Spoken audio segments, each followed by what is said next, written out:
Hello, I'm Bonnie Browning from the American Quilter Society, and I'm here with Linda Neal from McKinney, Texas. She is the Judge's Choice winner from Karen K. Buckley, one of our judges for Paducah, and that category is sponsored by Tin Lizzie 18. Congratulations. Thank you. Now I understand at the awards presentation you were texting away and didn't even hear me call your name. Yes, I was texting my daughter that I didn't win honorable mention, but that was okay. Maybe I'd win something else. And I didn't even hear her say my name until my friends started screaming, and then I heard her say 1 cake, 2 cake, red cake, blue cake. Oh, well, it's a great title, and so tell us about the title. The title came about because I thought the quilt was so whimsical. It reminded me of Dr. Seuss, especially this block over here, as I was making it. So I just embellished the title to reflect the quilt. Okay, well, all right, so let's look at some of the things on this quilt because you have lots of embellishments. Yes. Tell us what you did.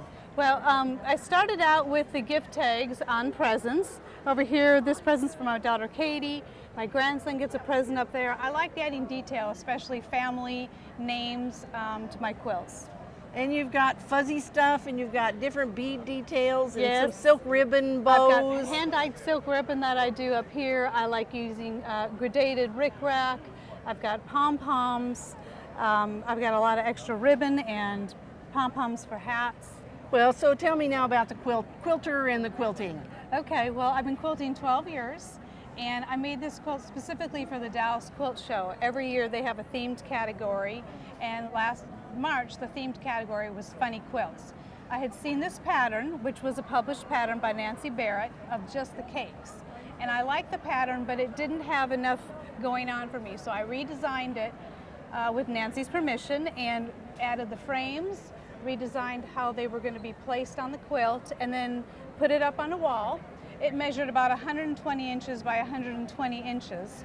So I had to keep scaling it down until I made it 90 inches. And then I started making all the hats and horns and presents that go around it. And then on the design wall, I just kept moving things till they got to the way I wanted it to look. Okay, and then who quilted it? It was quilted by Jackie Brown of Caddo Mills.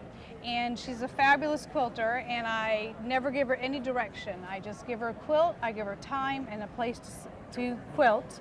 And she likes to take special things from my quilt and add them to the quilt, such as the cake, the candles that goes on cakes, streamers that comes off hats. There's cupcakes down here, candles down here, just a lot of things to look at on this quilt. Well, it's a fun quilt. And obviously, our Karen K. Buckley loved this quilt because she chose it as her very favorite.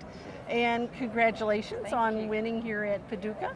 The last thing I want to show is the knotted corded binding that I put around the outside that everybody keeps asking about. It was from a Sharon Schomburg class and a DVD. And so that was the last detail that I put on the quilt, and I loved making it. All right, so now I have a question about that.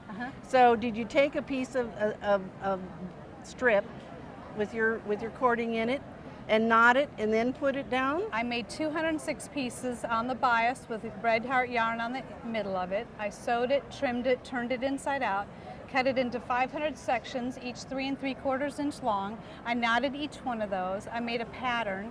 Then I made sure that the seams for each of the pieces of the cording was on the back of the quilt, so you don't see any seams in the cording. Then you put the first binding on, which is the rainbow binding here, which is cut on the bias. Then you make a second facing for the back, which is cut straight of grain. Then you put the two together with the cording coming out in between, and then you sew them together on that inside seam, which sounds like an easy process, except for the fact that I made it rainbow colored, which means I had to change colors in the machine every 10 inches. Oh my. Yeah, so, and then you do a regular binding and then sew it down by hand on the back, changing the color every 10 inches. Well, so just turn that over so that we can show them what that looks like. So the front binding matches the color of the back binding as it goes around. And then that's an applique piece down here, so it comes out perfectly. So I had to move all the furniture in my living room to make room for this to go on a foam core board that you get from Home Depot. So you could pin it all in place. Pin it all in place at one time, glue baste it, and then work on the kitchen table with extra tables around it. That was So it's probably quite a one process. of the most time-consuming parts, wasn't it? Yes, and this was right around the holidays and so forth when I was working on this quilt. Not on the cording part, but when I was working on the rest of it, it took so long. I just had my design wall in the living room. I didn't have a Christmas tree up. I told everybody that my Christmas tree was behind the design wall. Well, at least they had something pretty to So it's look something at. pretty to look at, and it was just a blast to make. I loved, finding items to put on it. I bought, things that shows. In fact, at this show, I've already bought 4 or 5 things for maybe another quilt down the road. So thank you, Linda, for entering this beautiful quilt. And I know everyone, when we walked up here, there was a whole crowd taking pictures of There's it. been So lots I of know pictures. everybody's enjoying it.